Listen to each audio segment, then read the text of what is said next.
Pod Talkers. This is your host, Becky Holland, and I've just started listening to a new podcast series that I want to recommend to you.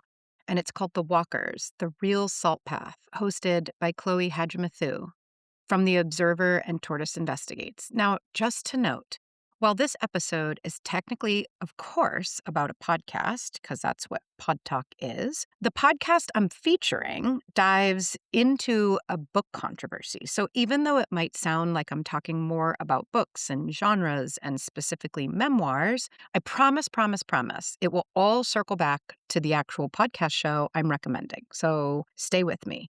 And of course, while I highly recommend the podcast itself, it also got me thinking a lot about the genre of memoir. And so that's where I begin today.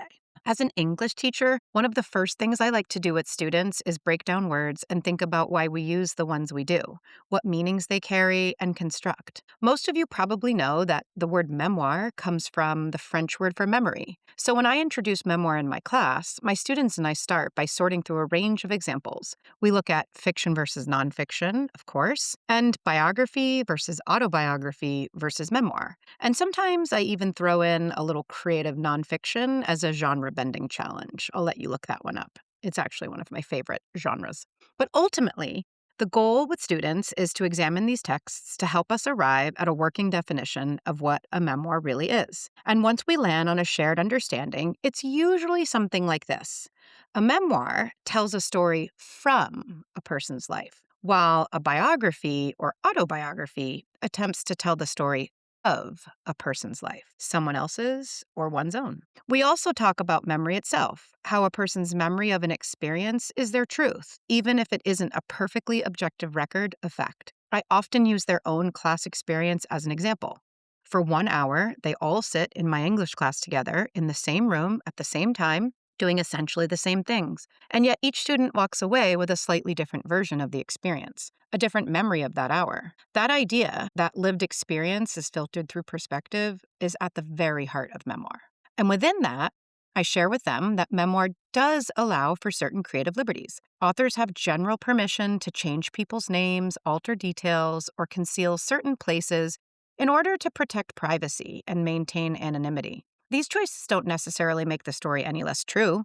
They're just part of the craft of balancing honesty with respect for the people involved.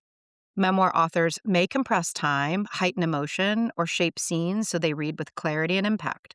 The details might be slightly exaggerated or simplified, but the emotional truth of the experience is still honored. It's less about documenting every fact exactly as it happened and more about conveying to readers what it felt like to live it. And this is why I love this genre so much.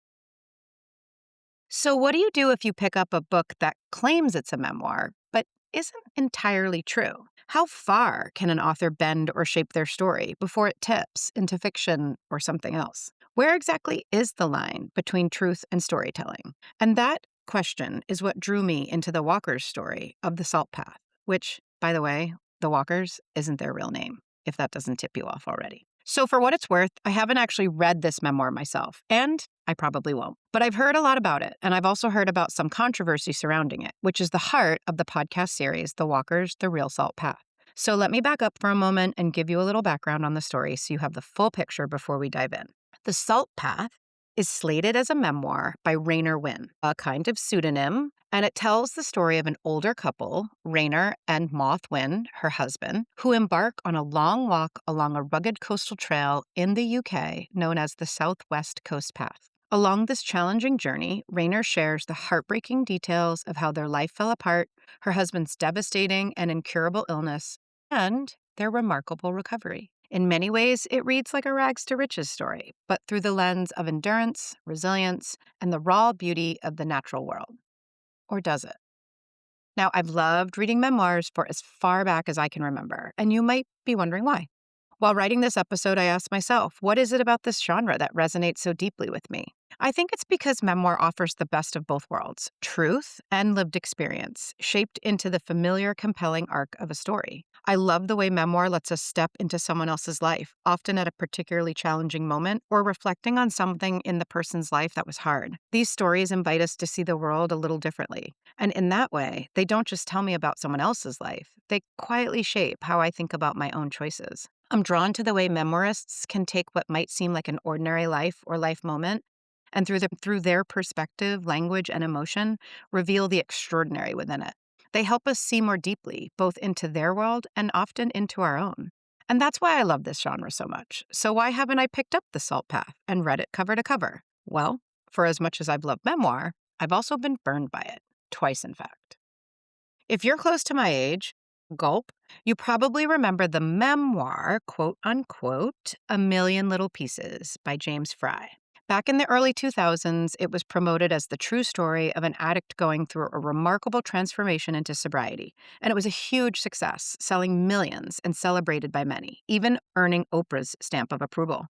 But then shockingly large parts of the author's story were completely debunked. Eventually, Fry admitted that many parts of his story were grossly exaggerated or entirely invented. I remember feeling genuinely shocked. For me, this was a defining moment in understanding the boundary between truth and fiction. As far as I can remember, I had never encountered literary fraud before.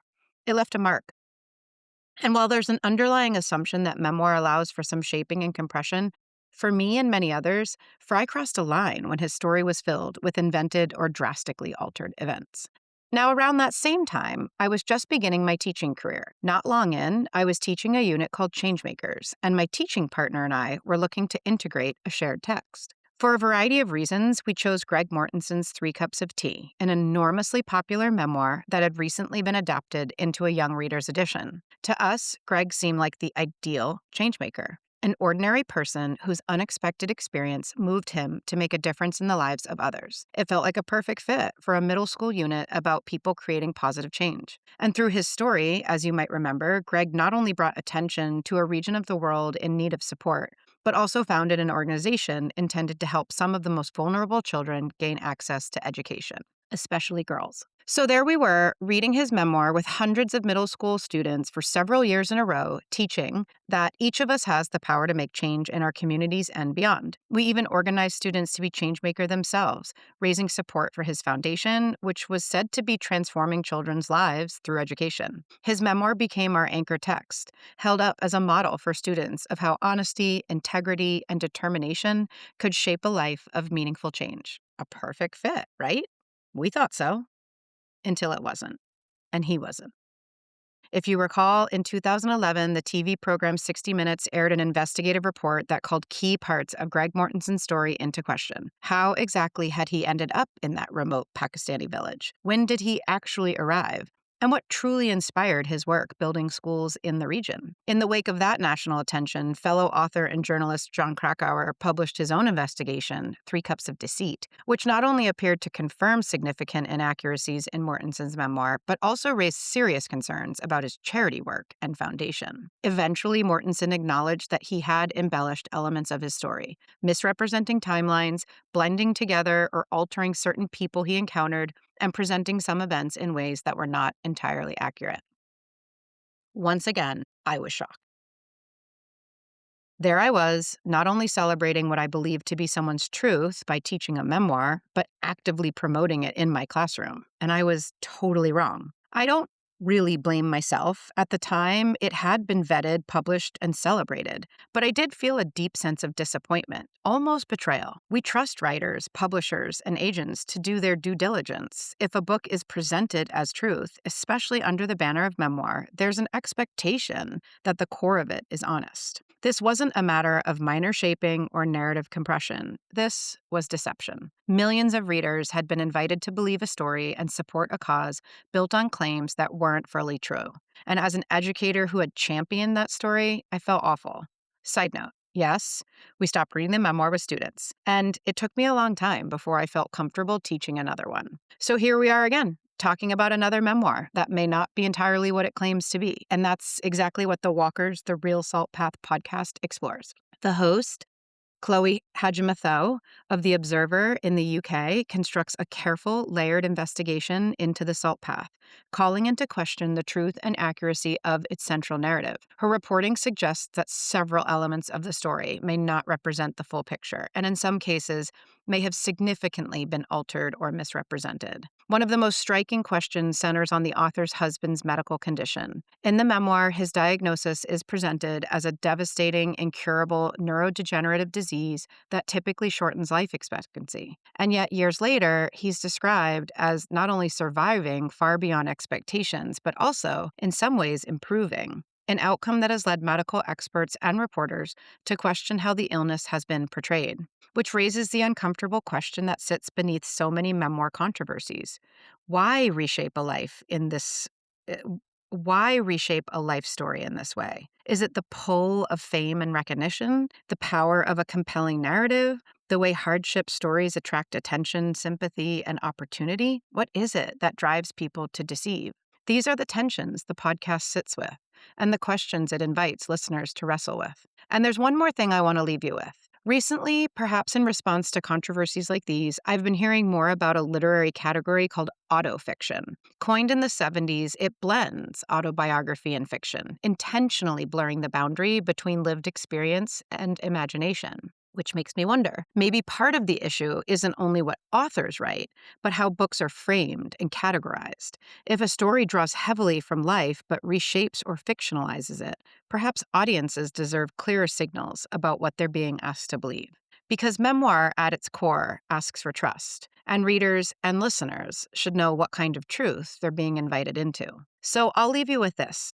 Definitely go listen to the Walker's The Real Salt podcast. I believe it's truthful. And be informed before taking the leap of faith that memoirs often ask of us. And then decide for yourself. Do you believe?